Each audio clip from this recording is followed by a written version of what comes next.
तो कांग्रेस की भारत जोड़ो यात्रा राजस्थान में प्रवेश कर चुकी है, जिससे बीजेपी का गढ़ माने जाने वाले झालावाड़ से एंट्री कराई गई है। एक क्षेत्र पर आपको बता दें, पूर्व सीएम वसुंधरा राजे सिंधिया की मजबूत पकड़ है। अब कांग्रेस ने झालावाड़ से ही राहुल गांधी की यात्रा को प्रदेश में एंट्री क्यों कराई, अब आपके लिए ये वजह जानना भी बहुत जरूरी है। तो यात्रा की एंट्री झालावाड़ से ही क्यों, ये बड़ा सवाल। तो इसका जवाब यह है कि जनता को कांग्रेस की एकजुटता दिखाने की कोशिश। राजनीतिक तौर पर झालावाड़ 12 लोकसभा सीट है काफी महत्वपूर्ण।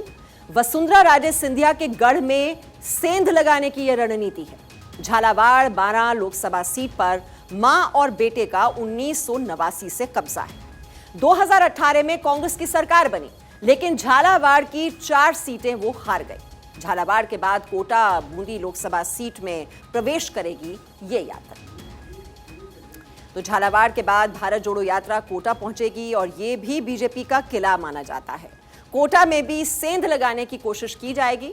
लोकसभा अध्यक्ष ओम बिरला का गढ़ माना जाता है कोटा। 2003 में पहली बार कोटा से वो विधायक बने। 2008 और 2013 में कोटा दक्षिण से विधायक बने। उसके बाद 2014 और 2019 में लगातार लोकसभा का चुनाव उन्होंने जीता।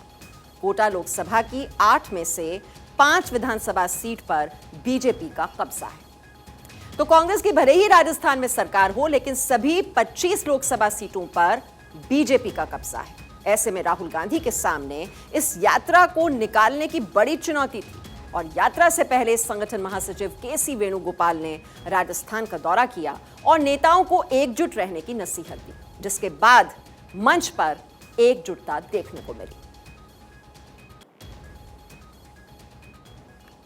तो बीजेपी गढ़ में ताकत दिखाने की ये कोशिश, और जैसा हम आपको बता रहे हैं कि कोटा और बूंदी में फिर ये यात्रा प्रवेश करेगी।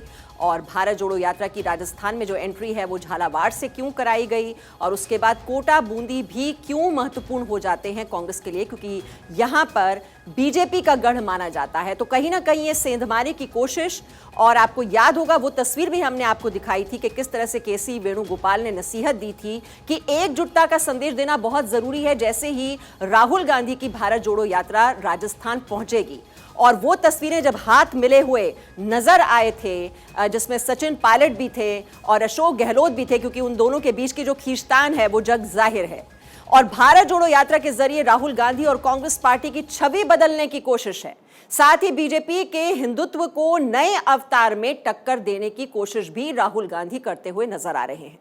कन्याकुमारी से ये यात्रा शुरू हुई और ये यात्रा शुरू होने के साथ ही राहुल का मंदिरों में दर्शन का सिलसिला शुरू हुआ। और उसके बाद कई मौकों पर बीजेपी और आरएसएस पर नफरत फैलाने का आरोप लगाया। और फिर उज्जैन पहुंचने पर माथे पर चंदन लगाकर भाषण भी दिया गया। जय महाकाल के नारे लगाए और साथ ही राम के नारे को लेकर भी बयान दिया और कहा कि जय सिया राम के नारे लगाए जाने चाहिए। और वहीं राजस्थान में राहुल गांधी की यात्रा को लेकर पोस्टर लगे हैं, जिसमें मंदिरों में दर्शन के फोटो के साथ साथ धर्म की जय हो, अधर्म का नाश हो, ये नारे दिखाई दिए। और इससे तो साफ है कि कांग्रेस को यह पता चल गया है कि सत्ता में आने के लिए बहुसंख्यकों का वोट बहुत जरूरी है और उसके लिए हिंदुत्व जरूरी है।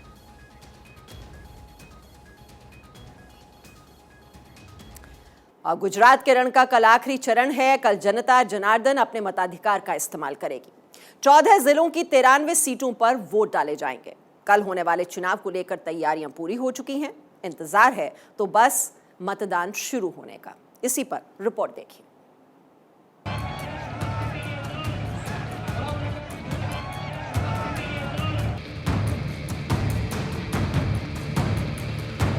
दूसरे चरण के लिए सभी पार्टियों के नेताओं ने जमकर पसीना बहाया और अब बारी जनता जनार्दन की है।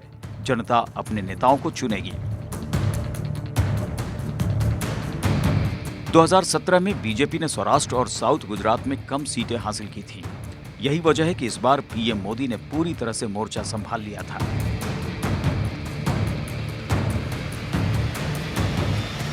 दूसरे चरण के लिए जमकर पसीना बहाया।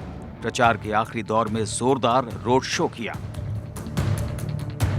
दूसरे चरण में राज्य के 14 जिलों में कुल 93 सीटों पर वोटिंग होनी है।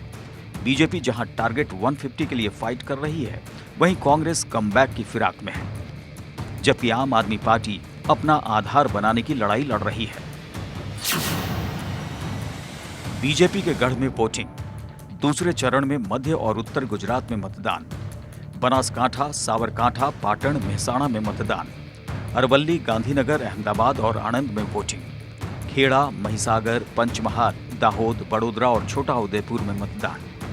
दूसरे चरण में 833 उम्मीदवारों की किस्मत का फैसला होगा। 69 महिला और 285 निर्दलीय उम्मीदवार मैदान में हैं। बीजेपी ने सभी 93 सीटों पर प्रत्याशी उतारे हैं, जबकि कांग्रेस ने 90 सीटों पर उम्मीदवार खड़े किए हैं। 2,51,58,730 मतदाता वोट डालेंगे। कुल मिलाकर देखा जाए तो जिन 93 सीटों पर वोटिंग होनी है, वहां पर 40,000 से अधिक पुलिस बल, अर्ध सुरक्षा बल, बीएसएफ और होमगार्ड के जवान उतारे गए हैं। कल सुबह प्रधानमंत्री नरेंद्र मोदी, केंद्रीय गृह मंत्री अमित शाह, गुजरात के वर्तमान मुख्यमंत्री भूपेंद्र पटेल अपना मत डालेंगे। सभी लोग अहमदाबाद में ही मतदान करने वाले हैं, तो ऐसे में सुरक्षा के पुख्ता इंतजाम होना खूब जरूरी है और इसी को लेकर यहाँ पर पूरी व्यवस्था की गई है। सुरक्षा के चाक चौबंद प्रबंध किए गए। हर 4 रास्ते पर आपको पुलिस तैनात मिलेगी और जहाँ भी मतदान होना है, ऐसी हर एक जगह पर पुख्ता इंतजाम किया गया है कि किसी तरह की ऐसी वारदात ना हो जिसके कारण गुजरात के चुनाव में कोई खलल पड़े। पहले चरण में 89 सीटों पर वोटिंग हुई थी। फर्स्ट फेज में सौराष्ट्र, कच्छ और दक्षिण गुजरात में मतदान हुआ था। 1 दिसंबर को हुए मतदान में शहरी क्षेत्र में वोटिंग परसेंटेज कम था। पहले चरण की वोटिंग पर चुनाव आयोग ने कहा कि गुजरात विधानसभा चुनाव में 1 दिसंबर 2022 को मतदान के दौरान शहरी मतदाताओं में उदासीनता की प्रवृत्ति देखी गई, जिससे पहले चरण में मतदान का प्रतिशत कम हुआ है। पहले चरण में सूरत, राजकोट और जामनगर में राज्य के औसत 63.3% से कम मतदान हुआ है। गुजरात में बीजेपी को 1995 से अब तक यानी पिछले 6 विधानसभा चुनाव में कोई हिला नहीं पाया है और 7वीं बार बीजेपी ने सत्ता के सिंहासन पर काबिज होने के लिए पूरी ताकत लगा दी है। पिछले चुनाव में कांग्रेस पूरे दमखम के साथ चुनाव मैदान में थी। राहुल गांधी से लेकर तमाम नेताओं ने जमकर प्रचार किया था, मगर इस बार माहौल बदला सा है। कांग्रेस के नेता चुनावी मैदान में ज्यादा नहीं दिखे। ऐसे में माहौल बीजेपी के पक्ष में बनता दिख रहा है। वैसे ये माहौल वोट और सीट में किस हद तक बदलने में कामयाब होता है, इसका पता तो 8 दिसंबर को ही चलेगा। Bureau report, Bharat 24।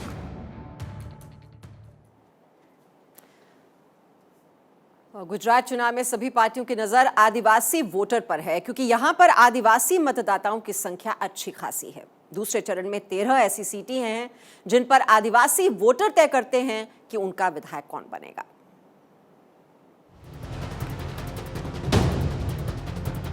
1 दिसंबर को पहले चरण की वोटिंग हो चुकी है और अब बारी दूसरे चरण की है। सोमवार को मतदाता अपने मताधिकार का प्रयोग करेंगे। गुजरात चुनाव में सभी पार्टियों की नजर आदिवासी वोटर्स पर है, क्योंकि यहां पर आदिवासी मतदाताओं की संख्या अच्छी खासी है। 182 में से 27 सीटें एसटी के लिए आरक्षित हैं। पहले चरण में 14 सीटों पर वोटिंग हो चुकी है। दूसरे चरण में 13 सीटों पर मतदान होना है। अब सभी पार्टियों की निगाहें 13 आदिवासी सीटों पर टिक गई हैं। 2012 और 2017 के विधानसभा चुनाव के नतीजों पर नजर डालें तो इन 13 सीटों में से बीजेपी के बजाय कांग्रेस को ज्यादा फायदा हुआ था। 2012 में इन 13 सीटों पर 70% मतदान हुआ था। 13 में से बीजेपी के खाते में महज 3 सीटें गई थीं। कांग्रेस को 10 सीटें हासिल हुई थीं। 2017 में इन 13 सीटों पर 67.85% वोटिंग हुई थी। बीजेपी को 4 और कांग्रेस को 8 सीटें मिली थी। दरअसल गुजरात में दूसरे चरण में 14 जिलों की 93 सीटों पर वोटिंग होगी।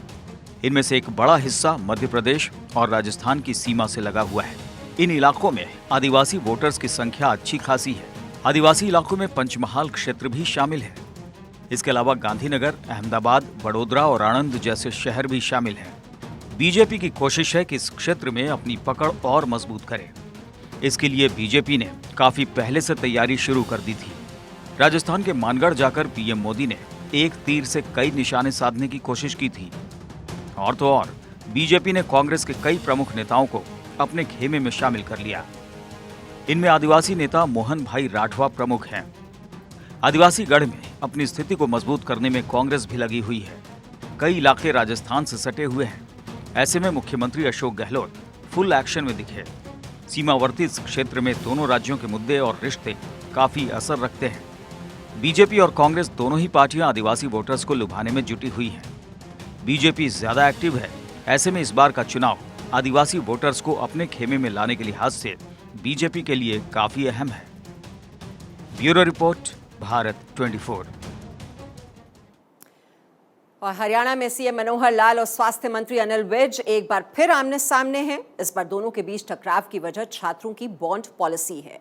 यह विवाद अब बीजेपी आलाकमान तक पहुंच गया है।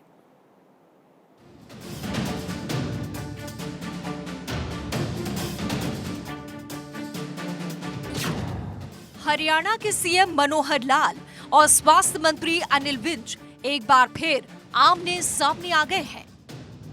इस बार दोनों नेताओं में मेडिकल छात्रों की बॉन्ड पॉलिसी की वजह से टकराव हुआ है। मेडिकल छात्र बॉन्ड पॉलिसी का पिछले 1 महीने से विरोध कर रहे हैं और लगातार प्रदर्शन कर रहे हैं। बॉन्ड पॉलिसी लागू न करने को लेकर स्वास्थ्य मंत्री और मुख्यमंत्री दोनों से छात्रों ने मुलाकात कर ली है, लेकिन कोई नतीजा नहीं निकला है। सरकार किसी भी हाल में बॉन्ड पॉलिसी को लागू करना चाहती है। इसके लिए जल्द ही नोटिफिकेशन भी जारी कर दिया जाएगा, जबकि स्वास्थ्य मंत्री अनिल विज ऐसा नहीं चाहते हैं। 30 नवंबर को मुख्यमंत्री मनोहर लाल ने छात्रों के साथ लंबी वार्ता की। इसके बाद उन्होंने कहा कि 2 साल पहले बॉन्ड राशि बढ़ाई गई थी। इसका मकसद था कि सरकारी अस्पतालों में डॉक्टरों की कमी को पूरा किया जा सके। एक विषय था, इनकी डिमांड थी कि सरकारी नौकरी अगर नहीं मिलती और किसी को प्राइवेट भी नहीं मिलती तो उसके लिए जॉब गारंटी, वो भी हमने दे दी है कि 1 साल के अंदर उसको कॉन्ट्रेक्चुअल लेवल पर हम नौकरी देंगे। 1 साल तक नौकरी करने के लिए छूट है, जहां भी उसको मिलती है, सरकारी अथवा प्राइवेट, या कोई अपनी भी प्रैक्टिस करना चाहे करे, और नहीं मिलती है तो 1 साल के अंदर उनको कॉन्ट्रेक्चुअल एम्प्लॉयमेंट दे करके, क्योंकि हमारे पास डॉक्टर्स की बहुत बड़ी आवश्यकता है, तो हम उनको जितने भी ग्रामीण क्षेत्र के हमारे हॉस्पिटल्स हैं, डिस्पेंसरीज हैं, उन सब में भी उनकी सेवाएं ये ली जाएगी।